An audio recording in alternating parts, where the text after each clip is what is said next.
ऐसी अभिनेत्री जो अपने दौर में हर जवान दिल की धड़कन अपनी खूबसूरती से बढ़ा दिया करती थी। जब ये अभिनेत्री स्क्रीन पर आती थी तो लोग इनकी खूबसूरती को देखते ही रह जाते थे। अपने शानदार डांस और एक्टिंग के दम पर ये अभिनेत्री लोगों के दिलों में बस चुकी थी। जी हाँ, हम बात कर रहे हैं 60 और 70 के दशक में सुपरस्टार रही अभिनेत्री मुमताज के बारे में।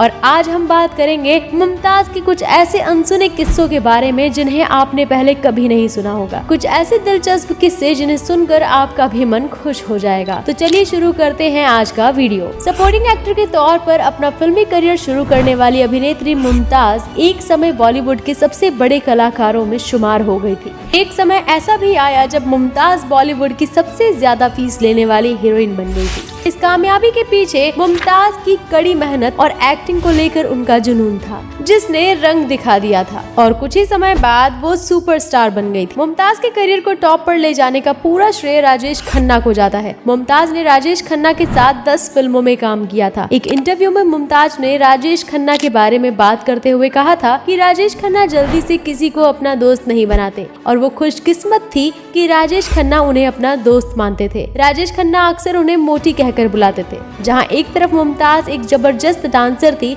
वहीं राजेश खन्ना डांस में इतने माहिर नहीं थे। ऐसे में फिल्म के डायरेक्टर कैमरामैन को मुमताज पर ज्यादा फोकस करने के लिए कहते थे और राजेश खन्ना के क्लॉट शॉट लेकर काम चलाते थे। अपने करियर की शुरुआत में मुमताज ने दारा सिंह के साथ बहुत सारी स्टंट फिल्मों में काम किया था और स्टंट फिल्में भी बी ग्रेड फिल्में मानी जाती थी। इसलिए उस जमाने की ए ग्रेड एक्टर्स उनके साथ काम नहीं करना चाहती थी, क्योंकि उन्हें बी ग्रेड फिल्मों की हीरोइन माना जाता था और उन्हीं कलाकारों में से एक थे धर्मेंद्र। हालांकि बाद में जब मुमताज एक बड़ा नाम बन गई थी तो धर्मेंद्र ने भी उनके साथ लोफर फिल्म में काम किया था। मुमताज के साथ काम करने से इनकार करने वालों में शशि कपूर भी शामिल हैं। शशि कपूर ने मुमताज के कारण सच्चा झूठा फिल्म छोड़ दी थी, लेकिन बाद में वक्त ने ऐसी पलटी मारी कि मुमताज एक बड़ा नाम बन गई और शशि कपूर मुमताज से एक फिल्म साथ करने के लिए कई दिनों तक मिन्नतें की थी और तब कहीं जाकर मुमताज ने शशि कपूर के साथ चोर मचाए शोर फिल्म में काम किया था। अपने जमाने की अभिनेत्री शर्मिला टैगोर और मुमताज के बीच में एक कड़ी प्रतिस्पर्धा देखने को मिलती थी। मुमताज और शर्मिला ने किसी भी फिल्म में साथ काम नहीं किया। हालांकि मुमताज का कहना था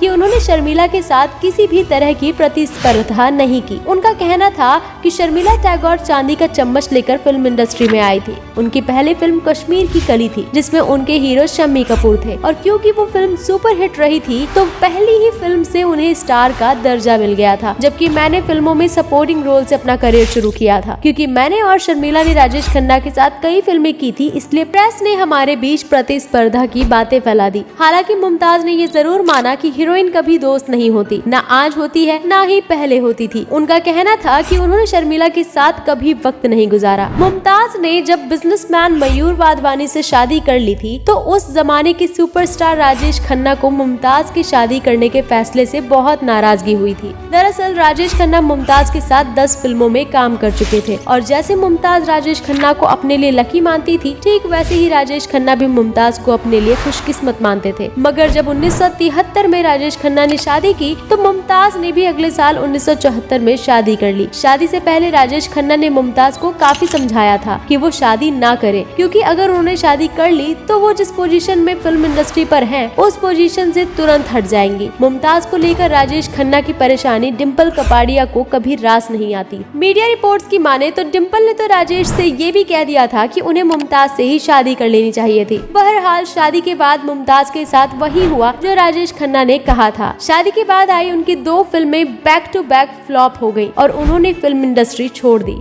फिल्म ब्रह्मचारी में मुमताज और शम्मी कपूर पर फिल्माया गया गीत आजकल तेरे मेरे प्यार के चर्चे से जुड़ा एक रोचक किस्सा कुछ इस तरह है कि उस गाने पर डांस करने से शुरू में मुमताज को बहुत परेशानी आ रही थी। वो इसलिए क्योंकि डायरेक्टर ने उन्हें उस गाने पर साड़ी पहनने के लिए कहा था, लेकिन जबकि कॉस्ट्यूम डिजाइनर भालू ने मुमताज की परेशानी को समझा तो उन्होंने मुमताज के लिए एक ऐसी ड्रेस बनाई जो हूबहू साड़ी की तरह दिखती थी और जिसे पहनकर नाचने में कोई परेशानी नहीं होती थी। मुमताज ने वही साड़ी पहनकर उस गाने में डांस किया और वो साड़ी मुमताज पर इतनी खूबसूरत लगी लगी कि बाद में मुमताज साड़ी के नाम से वो साड़ी फैशन में आ गई थी। इसी गाने से जुड़ा एक और दिलचस्प किस्सा कुछ इस तरह है कि पहले ये गाना देवानंद साहब की एक फिल्म के लिए बनाया गया था, लेकिन उन्हें ये गाना पसंद नहीं आया और उन्होंने ये गाना रिजेक्ट कर दिया था। बाद में ये गाना ब्रह्मचारी फिल्म में डाल दिया गया और इस गाने ने रिकॉर्ड बना दिया था और ये गाना सुपर डुपर हिट हुआ कि आज भी लोगों की जुबान पर रहता है। काफी कम लोग इस बात को जानते हैं कि मुमताज ने जब शादी की थी उसके बाद भी लगभग 2 से 3 सालों तक उनके पास फिल्मों के ऑफर आते जाते रहते थे। दरअसल पति के साथ पहले मुमताज केन्या के मोम्बासा शहर में कुछ सालों तक रही थी। कई डायरेक्टर्स उनका नंबर लेकर उन्हें फोन करके फिल्म में काम करने का ऑफर देते रहते थे। हाथी मेरे साथी और सफर जैसी फिल्में भी मुमताज ने ठुकरा दी थी।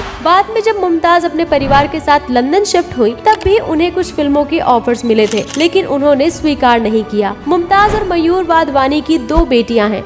इंटरव्यू में मुमताज ने खुद खुलासा किया था कि प्रेगनेंसी के दौरान उन्हें बेहद परेशानियों का सामना करना पड़ा था। शादी के कुछ सालों तक वो मां नहीं बन पा रही थी। अगर वो किसी वजह से प्रेग्नेंट हो भी जाती थी तो उनका मिसकैरेज हो जाया करता था। ऐसा कई बार हुआ। लंबे इलाज के बाद आखिरकार मुमताज ने 2 बेटियों नताशा और तानिया को जन्म दिया।